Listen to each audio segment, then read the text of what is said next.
campus liberals are at it again. This time, obnoxious leftist loons at the University of Florida tried to shut down Republican Senator Ben Sasse after he was named a finalist to be the school's president.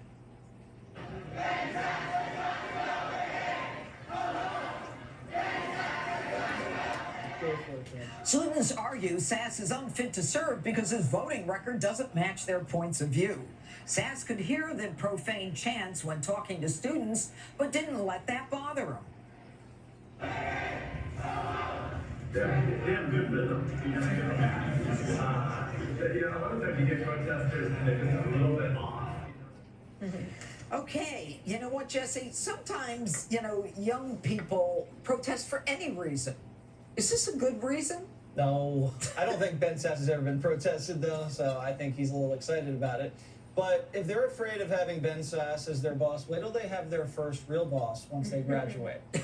When the first real boss says, we're going to have to ask you guys to work on Columbus Day, and some lib says, it's Indigenous Peoples Day, and the boss is named Del Vecchio, and they're like, oh, now you're all over Del Vecchio's radar, and he's trying to manage you out of the office, and doesn't invite you to meetings, and the next thing you're fired, and you were longing for the days when Ben Sasse was in charge. They don't know how good they have it.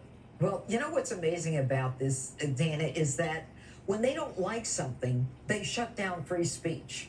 I remember protests. I remember all of this in college. But, it's literally, if we don't like you, and by the way, they're made up of the United Federation of Communists, that group in school, the United Federation of the Democrat Socialists of America, who voted in all the progressive DAs.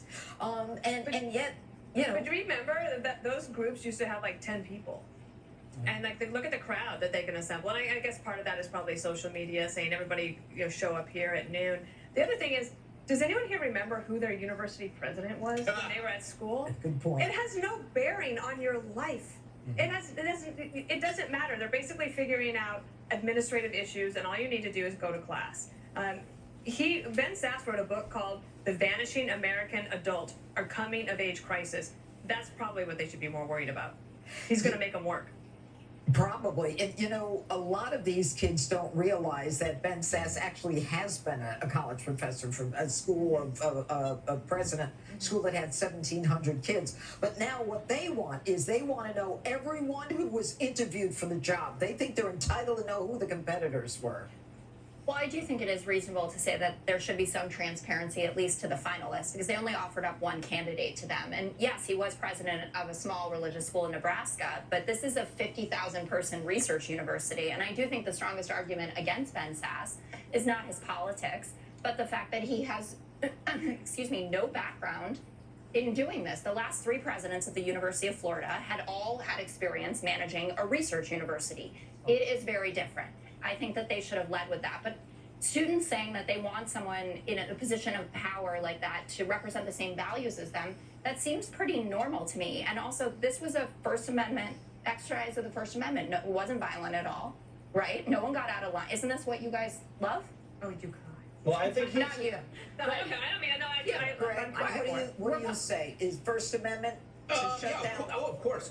But this is the irony of the First Amendment, using the First Amendment to shut down other people's First Amendment rights. I was yelled at by an angry protester this morning, right, screaming at me. Hideous looking, probably one of the ugliest people I've ever seen. And I always try to think to myself, does protest make people ugly, or do ugly people protest? So I did some research. I sent some people down to that group, and it turned out very unattractive people. It's disgusting, Dana. I feel very bad for them. I tried to send them some tips on hygiene and makeup, but they don't listen to me. I think it's time for a national spanking, right? Students get lined up, and people who paid off their student loans get to spank them.